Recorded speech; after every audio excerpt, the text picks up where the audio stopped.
नमस्कार, जोहार, वेलकम सारे इंग्लिश लवर्स का यहाँ स्वागत है।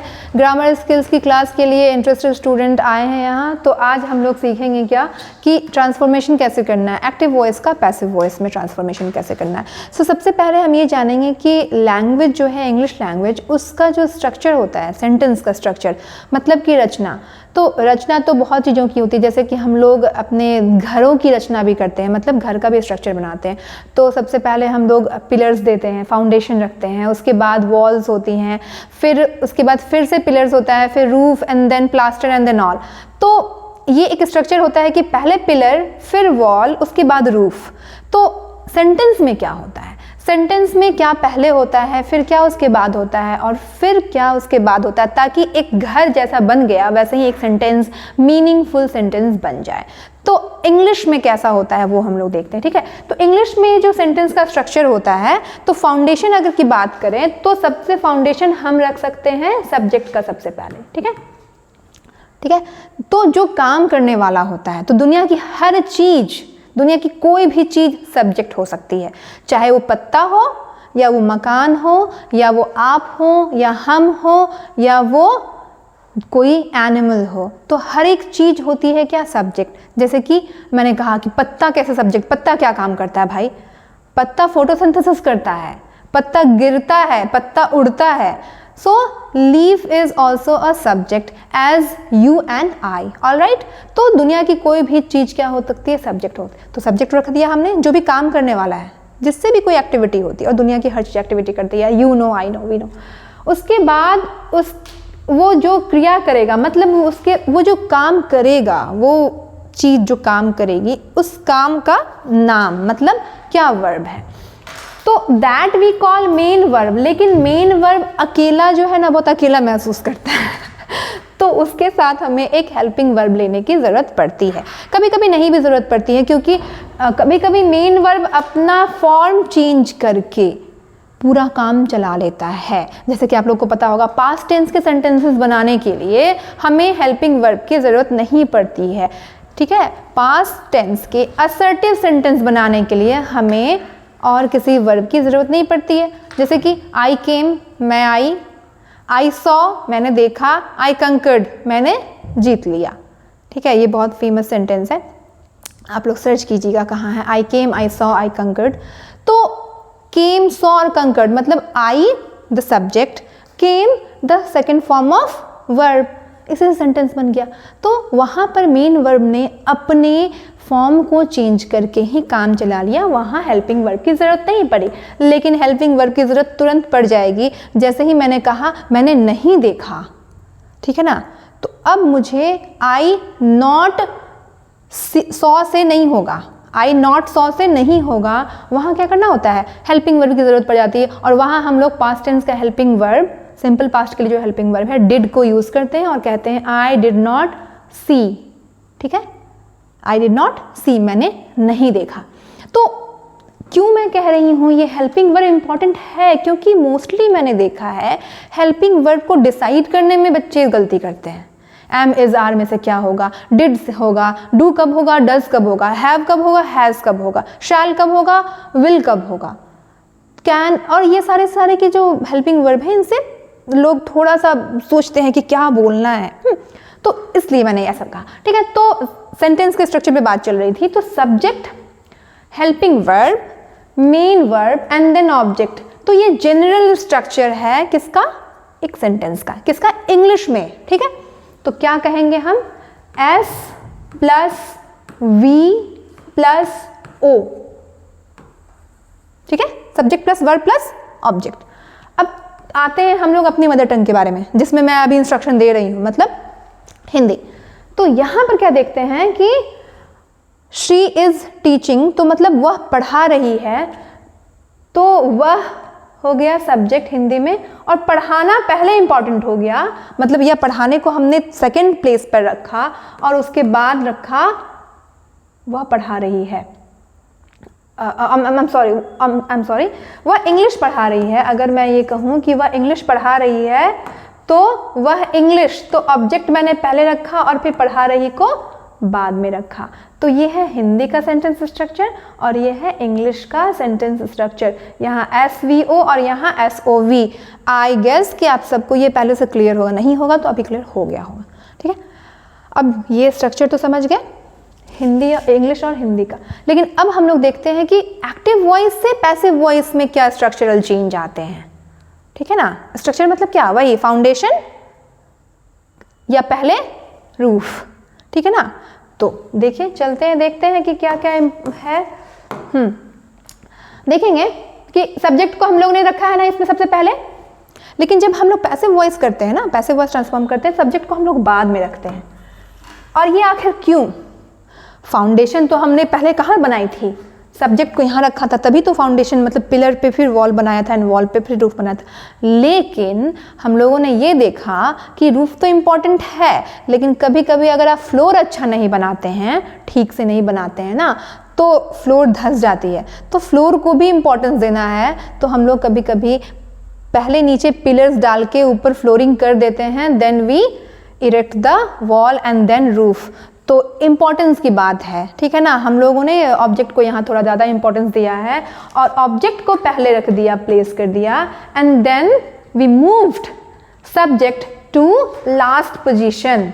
बाद में मैंने बनाया सब्जेक्ट। ठीक है, तो फाउंडेशन के साथ ही साथ हम लोगों ने, पिलर के साथ ही साथ हम लोगों ने क्या कर दिया, रूफ भी बना दिया। यू कैन अंडरस्टैंड क्या मैं कहना चाह रही हूँ। तो लेकिन वर्ब तो वही रहा, वर्ब की पोजीशन चेंज नहीं हुई, एकदम से नहीं हुई। हेल्पिंग वर्ब वही है, third form of main verb. इसका क्या है, रूल है। आप जब पैसिव में काम करेंगे, पैसिव में बोलेंगे, तो उसमें हम वर्ब का थर्ड फॉर्म यूज करेंगे। तो इस तरफ से ऑब्जेक्ट हम इस तरफ ले आए फर्स्ट पोजीशन पर, उसके बाद helping verb and main verb का थर्ड फॉर्म, और उसके बाद बाई फोर्थ पे, एंड देन एजेंट फिफ्थ पे। ठीक है ना, तो एजेंट ही क्या है, हमारा सब्जेक्ट है। ठीक है, तो वर्ड ऑर्डर यही होगा किसमें, पैसिव वॉइस में। वर्ड ऑर्डर का मतलब ऑब्जेक्ट भी एक वर्ड है, हेल्पिंग वर्ब भी एक वर्ड है, वर्ब भी एक वर्ड है, बाई भी एक वर्ड है, और एजेंट। तो ये हो गया आपका सीक्वेंस। ठीक है ना, और इसमें सीक्वेंस क्या था, सब्जेक्ट पहले, helping word, main verb and object. तो ये कहानी तो हो गई। अब मैं फिर से एक एग्जांपल आप लोगों के साथ शेयर करना चाहती हूँ, जो कि मैंने अभी लाइव सेशन में भी शुरू किया था, सॉरी टू से। तो वहाँ पर कहा था मैंने कि राजा ने लड़ाई लड़ी। ठीक है, तो राजा ने लड़ाई लड़ी, और इसमें कितनी सच्चाई है ये अगर आप सोचेंगे एक बार ना, तो सोचेंगे कि राजा ने लड़ाई लड़ी या राजा की सेना ने लड़ाई लड़ी, राजा जीत गया या सेना जीत गई। तो वहाँ पर आपने राजा को इम्पोर्टेंट बनाया, तो आपने कहा the king won the battle, लेकिन यहाँ था सेना, the army won the battle. तब ये सेंटेंस ठीक है, लेकिन अब हम क्या करेंगे, जीतना इज विल बी देयर, जीतना जो है बीच में ही रहेगा, जीतना मतलब वर्ब विल बी देयर, लेकिन लड़ाई इंपॉर्टेंट थी। ठीक है ना, राजा इंपॉर्टेंट नहीं था, लड़ाई इंपॉर्टेंट थी, क्योंकि लड़ाई के बाद ही आप अपने को बचा सकते थे या और लड़ाइयाँ होने से रोक सकते थे। जैसा कि वर्ल्ड वॉर के बारे में भी कहा जाता था कि वर्ल्ड वॉर जो हुआ बहुत सारी लड़ाइयों को रोकने के लिए हुआ था, और अगर ऐसा नहीं होता तो बहुत सारी लड़ाइयाँ और होती और बहुत ज़्यादा डिस्ट्रक्शन होता। सो कभी कभी वॉर दूसरे वॉर को रोकने के लिए भी होते हैं। सो वॉर इज इम्पॉर्टेंट। तो वॉर इम्पॉर्टेंट है मतलब ऑब्जेक्ट इम्पॉर्टेंट हो गया, वर्ब सेम प्लेस पे रह गया, और जो करने वाले हैं वो बस एजेंट थे। ठीक है ना, बस माध्यम थे। ठीक है ना, मानवता के लिए। So that is the explanation bye my side. अब हम आगे बढ़ते हैं और देख लेते हैं कि कुछ सेंटेंसेस जो आप लोगों को शायद बहुत इजीली सुनाई देते होंगे, दिखाई देते होंगे, या फिर आपको एग्जाम्पल में आते होंगे, या फिर क्वेश्चंस में पूछे जा सकते हैं। ठीक है, तो let's move and see. Declarative sentence का कुछ एग्जाम्पल है, बहुत ही सिंपल एग्जाम्पल्स हैं, आप लोग देखेंगे और समझ जाएंगे तुरंत ही। देखिए जो आप यहाँ कर रहे हैं, ठीक मैंने वही एग्जाम्पल लिया है। I learn English, I learn English, you learn English, we learn English. ठीक है, सब सीखते हैं ना। तो ये सेंटेंस डिक्लेरेटिव है, सीखते हैं, कहते भी हैं, उतने ही दृढ़ता के साथ असर्ट करते हैं, ठीक है। तो इट इज़ इन एक्टिव, क्योंकि मैं सीखती हूँ, मैंने बताया कि मैं सीख रही हूँ, मैं पूरी मेहनत से सीख रही हूँ। लेकिन जब इंग्लिश इंपॉर्टेंट हो गया कि मैं इंग्लिश सीख रही हूँ, इंग्लिश इज लर्नड बाय मी, मतलब इंग्लिश इंपॉर्टेंट है, मतलब द लैंग्वेज इज इम्पॉर्टेंट, तो हम लैंग्वेज को आगे ले आएंगे और लैंग्वेज हमारा ऑब्जेक्ट जो है क्या बन जाएगा, इंपॉर्टेंट बन जाएगा। सो ये था सब्जेक्ट आई और इंग्लिश था ऑब्जेक्ट, ऑब्जेक्ट को हमने सामने रखा। अब ये तो सबसे आसान काम है, ये तो लाइक ना मूव करना है, जैसे कि शतरंज खेलते हैं तो शतरंज का एक जो हमारा प्लेयर है, किंग है, क्वीन है या पॉन है या कुछ भी, तो उसे हम लोग क्या करते हैं, ऐसे मूव कर देते हैं, जगह बदल देते हैं उसकी, ठीक है ना। तो दैट इज़, वो तो आसान सा काम है, इंग्लिश को उठा कर किधर रख दिया। लेकिन इसके बाद क्या करना है, इसके बाद क्या कोई और भी चाहिए हमें, तो हाँ चाहिए भाई, एक हेल्पिंग वर्ब चाहिए, ठीक है ना। और हेल्पिंग वर्ब कैसे आएगा, कहाँ से आएगा, इसी के लिए हमें थोड़ा सा सोचना पड़ेगा कि ये कहाँ से और कैसे आएगा। इसके लिए बताती हूँ मैं कि आपको सबसे पहले ये देखना है कि ये किस टेंस का सेंटेंस है। किसका है ये, सिंपल प्रेजेंट का है, ठीक है, क्योंकि यहाँ पे वर्ब का सेकंड फॉर्म है ही नहीं, तो वर्ब का सेकंड फॉर्म नहीं है मतलब ये पास्ट का नहीं है, तो सिंपल प्रेजेंट का है। और सिंपल प्रेजेंट के जो क्या होते हैं, हेल्पिंग वर्ब होते हैं, जो पैसिव वॉइस में यूज़ किए जाते हैं, वो है एम, इज एंड आर, ठीक है। तो हमने जो यहाँ पर से ये अपना प्लेयर जो था, ये जो मूव किया था, इंग्लिश को इस तरफ रखा था, तो इंग्लिश के साथ कौन जाएगा, इंग्लिश को कौन हेल्प करेगा, कौन सा हेल्पिंग वर्ब उसको हेल्प करेगा, तो वो इज हेल्प करेगा, ठीक है ना, क्योंकि एम तो आई को हेल्प करता है और आर प्लूरल सब्जेक्ट्स को हेल्प करता है। सो इज ने हेल्प किया इंग्लिश को, और इसके बाद वर्ब का थर्ड फॉर्म, जो कि यूनिवर्सल रूल है, पैसिव वॉइस मतलब थर्ड फॉर्म, बस eat ate eaten, go went gone, come came come, read read read, see saw seen, very important। और इसके बाद by and me, तो हमने जब I को कहा कि अब भाई तुम जाओ पीछे, तो पीछे ये चला गया, तो थोड़ा चेंज हो गया, थोड़ा सा उसका जो फेशियल एक्सप्रेशन था, मतलब कि उसका जो वर्ड था ना वो चेंज हो गया, ट्रांसफॉर्म हो गया, I से वो बन गया me, और me के साथ ही उसे भी कुछ चाहिए था, मतलब अपना दुख सुनाना था इसे किसी से, that's a joke, that's a क्या कहते हैं उसको, मीम काइंड ऑफ थिंग। लेकिन देखेंगे कि मी जो गया ना इस तरफ, तो मी के द्वारा हुआ ना, me is only the agent, उसके माध्यम से हुआ, तो माध्यम को चाहिए बाय, बी वाई बाय, ठीक है, द्वारा के लिए।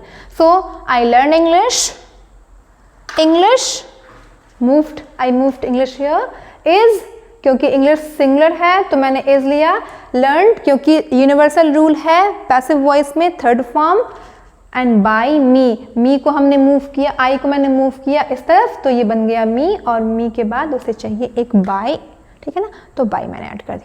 तो अगर ये सेंटेंस आप दिमागी एकदम से दिमाग में बिठा लेते हैं, तो you will be able to understand other examples as well. और ये तो बहुत ही असर्टिव सेंटेंस है, ये तो सेंटेंस है अफर्मेशन का कि दैट आई लर्न इंग्लिश, मैं इंग्लिश सीखती हूँ, मैं हमेशा इंग्लिश सीखती रहती हूँ, या मैं हमेशा इंग्लिश सीखता रहता हूँ, तो दैट्स ऑल्सो ट्रू, आप सब सीखना चाहते हैं।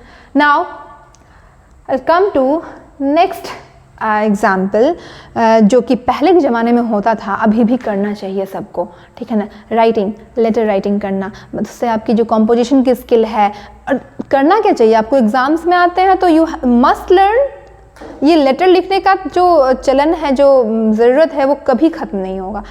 आप अब मेल करें, है ना, इलेक्ट्रॉनिक मेल्स भेजें, तो वहाँ भी आपको लेटर्स लिखने हैं, सो लेटर लिखना चाहिए। सो I am writing a letter is the sentence, और देखेंगे कि यहाँ पे ऑब्जेक्ट क्या है, जो इस पोजीशन पे दिख रहा है, वर्ब के बाद दिख रहा है, वर्ब के बाद दिखने वाला जो वर्ड होता है वो ऑब्जेक्ट होता है। So object will be here first position, और ऑब्जेक्ट के अकॉर्डिंग इज आ जाएगा आपका हेल्पिंग वर्ब, क्योंकि ये प्रेजेंट टेंस में है, लेकिन हाँ प्रेजेंट टेंस में होने के साथ साथ ये प्रेजेंट कॉन्टिन्यूअस को भी शो कर रहा है। तो एम एन इंग, एम एन राइटिंग, तो अब इसके लिए एक और हेल्पिंग वर्ब की ज़रूरत पड़ गई। इज ऑलरेडी देयर, लेकिन उसके साथ साथ बीइंग की ज़रूरत पड़ रही है। तो a letter is being written, written third form, verb का third form by me. A letter is being written by me, ठीक है ना। मतलब जब आप प्रेजेंट कॉन्टिन्यूअस से सेंटेंस को फॉर्म कर रहे हैं, या आपके एग्जाम में आया है I am writing a letter, so a letter is being, am writing is being.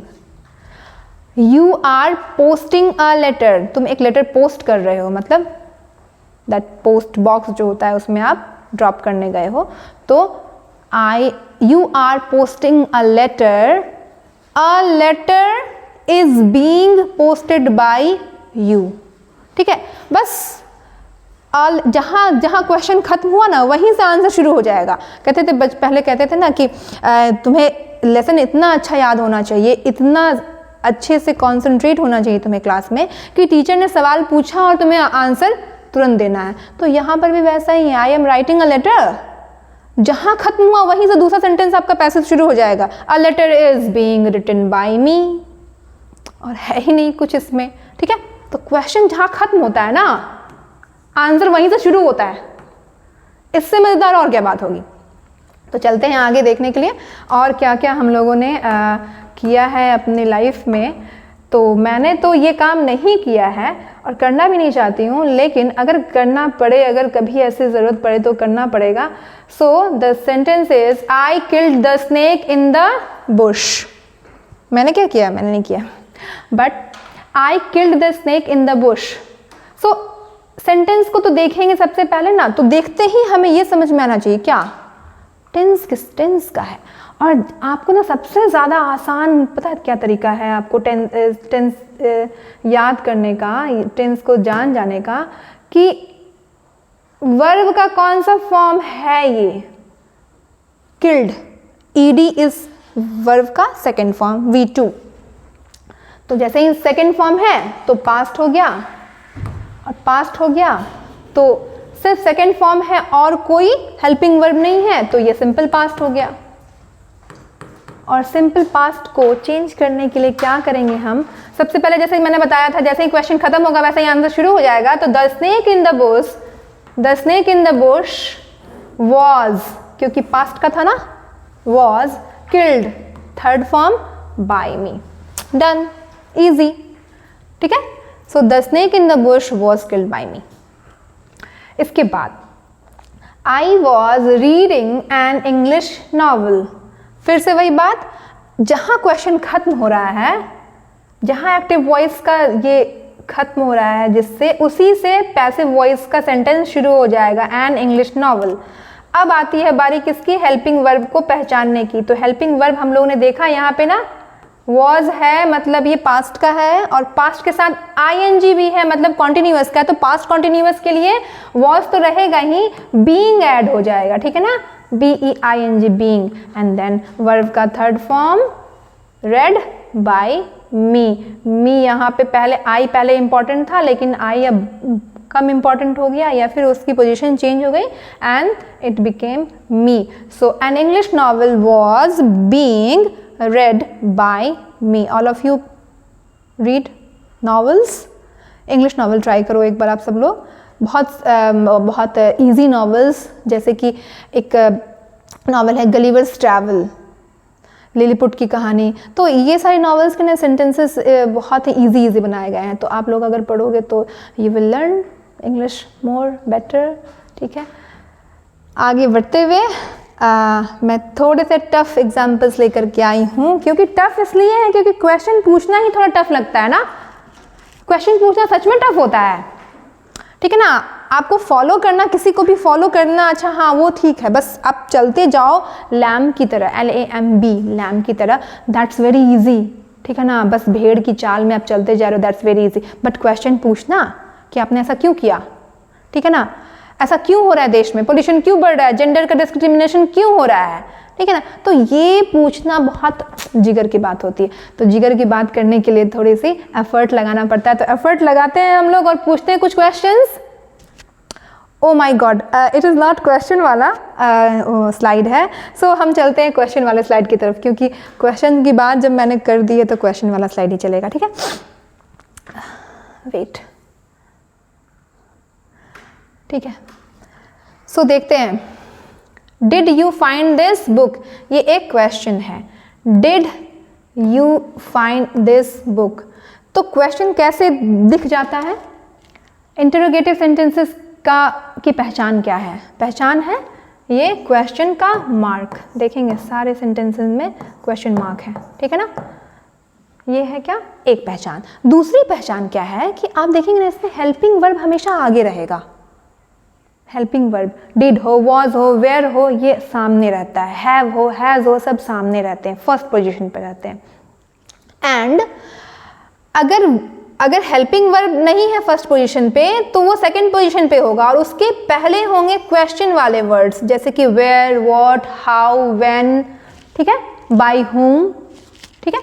सो यही है इंटरोगेटिव सेंटेंस की पहचान। आप लोग को एक क्वेश्चन आएगा ग्रामर के सेक्शन में कि कितने टाइप के सेंटेंस होते हैं, तो वहाँ भी एक क्वेश्चन पूछा जा सकता है कि which one of these is declarative और इंटरोगेटिव और एक्सक्लेमेटरी। लेकिन इंटरोगेटिव की बात चल रही है तो इंटरोगेटिव के लिए आपको याद ही रखना है यही कि अगर सेंटेंस के फर्स्ट पार्ट में हेल्पिंग वर्ब आ गया देन इट इज क्या, इंटरोगेटिव सेंटेंस, या फिर व्हेन आ गया या फिर हु आ गया then it is interrogative sentence. अब देखते हैं कि इसका पैसिव कैसे बनता है।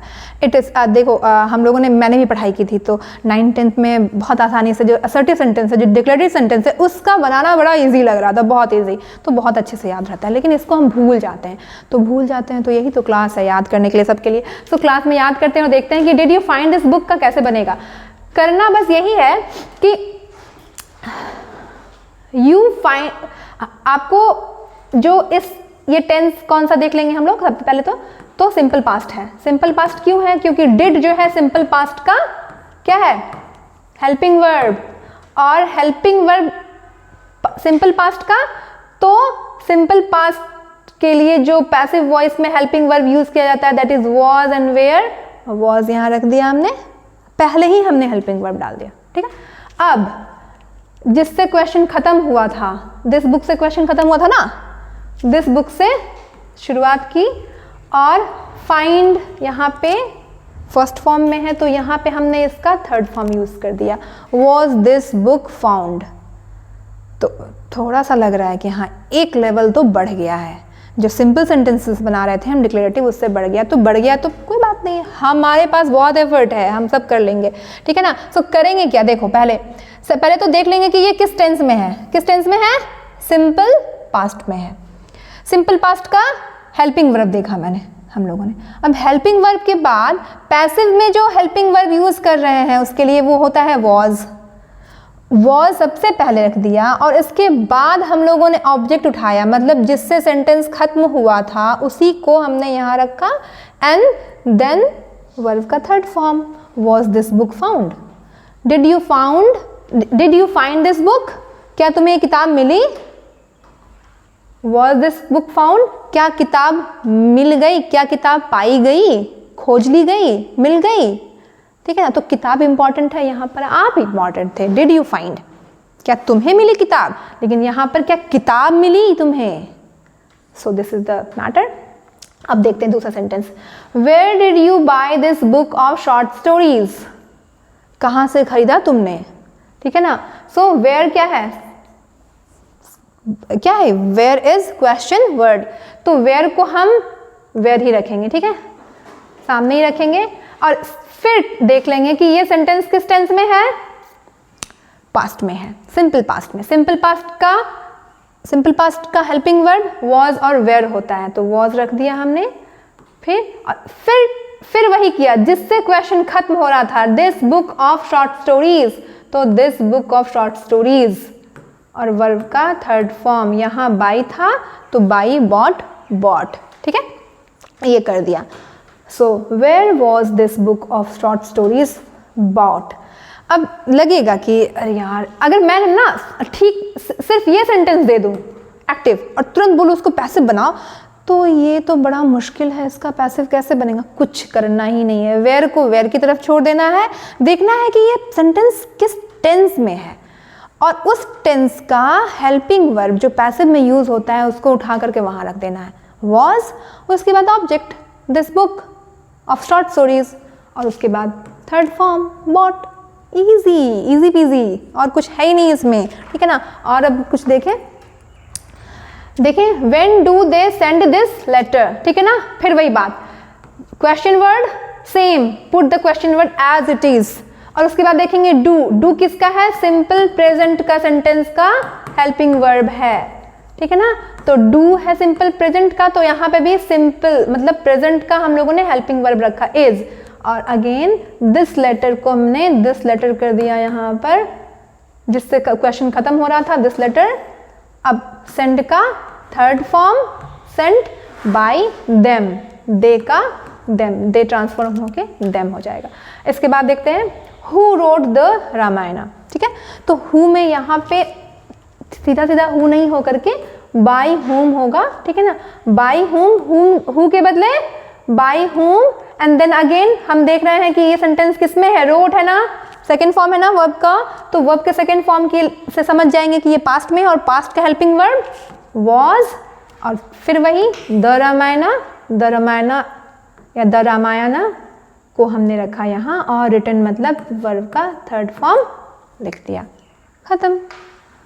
By whom was the Ramayan written, ठीक है। सो ये था हमारा क्वेश्चन वर्ड, और अब हम लोग आगे बढ़ते हैं और देखते हैं कि ये इम्पेरेटिव सेंटेंसेस के जो पैसिव ट्रांसफॉर्मेशन होते हैं वो कैसे होते हैं। क्योंकि एक बार को फिर मैं कहूँ कि आप लोगों ने 9-10 में पढ़ा था, 8-9-10 में पढ़ा था, लेकिन अभी अगर पूछा जाए कि हेल्प द पुअर का पैसिव क्या होगा, यार क्या होगा, इसका भी पैसिव होता है क्या, भूल जाओगे आई एम श्योर, क्योंकि मुझे लगता है कि शायद मैं भूल गई थी इसलिए भूल जाओगे, या हो सकता है कि कुछ लोग नहीं भी भूले होंगे।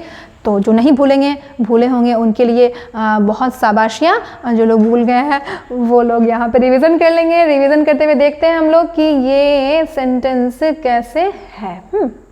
देखिए, ओपन द बुक, हाँ आप लोग किताब भी देख के पढ़ लें, यूट्यूब तो है ही, ठीक है ना। Open the book, the sentence is open the book. तो इस सेंटेंस, ये सेंटेंस किस फॉर्म में है बताइए। ये सेंटेंस कमांड के फॉर्म में, आपको ऑर्डर दिया जा रहा है ओपन द बुक, ठीक है, किताब खोलो और पढ़ाई करो। लेकिन अगर इसे थोड़ा पोलाइटली और पैसिवली बोला जाए और बुक को इम्पॉर्टेंट बनाते हुए बोला जाए तो कहेंगे let the book be open. मैंने यहाँ पे थोड़ा सा मिस्टेक किया है, यहाँ बॉक्स ना पढ़ के आप लोग बुक पढ़ लेंगे, ठीक है। Let the book be open, देखेंगे बस लेट को यूज करना है, ठीक है, नए वर्ड के तौर पे। द बुक जो कि आपका क्या है, ऑब्जेक्ट है, सामने रख दिया हमने द बुक, और यहाँ एक और वर्ड है बी को भी लेकर के आते हैं, एंड देन अगेन वर्ब का third form, let the book B open, ठीक है, let the book be open. फिर ओपन द बॉक्स, आपके पास अमेजन से ऑर्डर आया है आज को ही, बहुत एक्सपेंसिव सा फ़ोन आया है, तो you will tell your sister open the box, ठीक है ना, खुद से नहीं खोलना चाहिए, अपनी सिस्टर से खुलवाना चाहिए, ठीक है ना। So open the box. तो और अगर ये कहा जाए कि चलो खोलते हैं, ठीक है ना, या फिर खोला जाए, चलो खोला जाए बॉक्स को, so what you will say, let the box B open, ठीक है ना, let the box of expensive phone B open, ठीक है ना, ठीक है। So this will be your expression for today. या फिर किसी भी चीज़ के लिए डोर ओपन करना है, ओपन द डोर, तो आप खुद नहीं खोल पा रहे हैं तो सब किसी को बुलाना है तो कि खोला जाए, चलो भाई खोला जाए, गेट खोला जाए, गेट खुल नहीं रहा, तो let the gate be open, ठीक है। सो इस तरह से एक्सप्रेशंस अगर आप यूज़ करेंगे, दिमाग में सेट करेंगे ना, तो you will learn it very easily. Now ये तो हम लोगों ने कमांड की बात की थी, ठीक है ना, लेकिन जब आप ऐसे सेंटेंस बोलते हैं जिसमें आपको आपका क्या होता, आपकी ड्यूटी होती है, so that has a different मतलब फॉर्मेट, उसको बनाने के लिए, पैसिव करने के लिए थोड़ा सा अलग है नियम। हेल्प द पुअर, ठीक है ना, गरीब की मदद करो। तो यहाँ पर गरीब की मदद करना चाहिए इसलिए करो, ना कि मैं तुम्हें ऑर्डर दे रहा हूँ, ठीक है। सो यहाँ पर इसलिए चाहिए आ जाएगा, the poor should be helped, ठीक है, the poor should be helped, help the poor. यहाँ पे ऑर्डर नहीं है, क्योंकि मैंने ऑर्डर दिया भी तुम्हारा मन नहीं हुआ तो तुम नहीं करोगे, ठीक है। लेकिन क्योंकि पुअर दूसरा है, अपने घर का काम नहीं है, लाइक थिंग्स, लेकिन ये आपका कर्तव्य है। दैट्स वाई कर्तव्य वाले जो मॉडल्स होते हैं, कर्तव्य वाले जो मॉडल्स होते हैं वो क्या होते हैं, शुड एंड ऑट, OUGHT, ठीक है ना। तो ऐसे वाले जितने भी मॉडल्स होते हैं ना, उनको हम यहाँ यूज़ कर सकते हैं, बट इस सेंटेंस में हम लोग यूज़ करेंगे the poor should be helped. Alright, the next. अब देखो यहाँ पे इन दोनों में एक कमांड था जो काम करने के लिए था, दूसरा था जो कि एक ऑब्लिगेशन था, मोरल ऑब्लिगेशन की करनी चाहिए मदद। लेकिन यहाँ पर एक सेंटेंस है, प्लीज ओपन द डोर, कृपया दरवाजा खोलें। तो ये भी आप काम करने को ही कह रहे हैं, but in a more polite way. सो इसका भी बनेगा, क्या बनेगा, पैसिव। यहाँ है कि you are requested to open the door. अगर आप अपने बड़ों से बोल रहे हो, you are busy in something and you can't move, तो आप क्या कहेंगे, प्लीज ओपन द डोर। तो वहां पे उसका पैसिव करना क्या होगा, you are requested to open the door, ठीक है ना। अगर आप अपने सीनियर से बोल रहे हैं कि प्लीज ओपन द डोर, या प्लीज ओपन द बॉक्स, और प्लीज शट द डोर, ठीक है ना, आई एम शिवरिंग। सो यहाँ पर आप करेंगे you are requested, because you are requesting, ठीक है। इसी तरह डू इट नाउ अगर कहते हैं, ठीक है ना, do it now, read it now, go and get your grammar book and practice active to passive transformation. So do it now, तो let it be done now. और मैं इसे पैसिवली अगर कहूँ तो यही कहूँगी कि late it be done now. तो इसी के साथ हम लोग, सो डू इट नाउ आप सबके लिए है, डू इट नाउ। अपने ग्रामर बुक को खोलिए एंड एक्टिव से पैसिव का ट्रांसफॉर्मेशन जो भी एग्जांपल्स हैं उसको फिर से कीजिए। हो सकता है मैंने थोड़ी रिवाइज करवाई हो आपको, लेकिन उतना रिवीजन काफ़ी नहीं होगा। You must go through your book. So do it now का पैसिव हो जाएगा let it be done now, let it be done now. So let it be done now. Thank you very much. Share कीजिएगा। Thank you.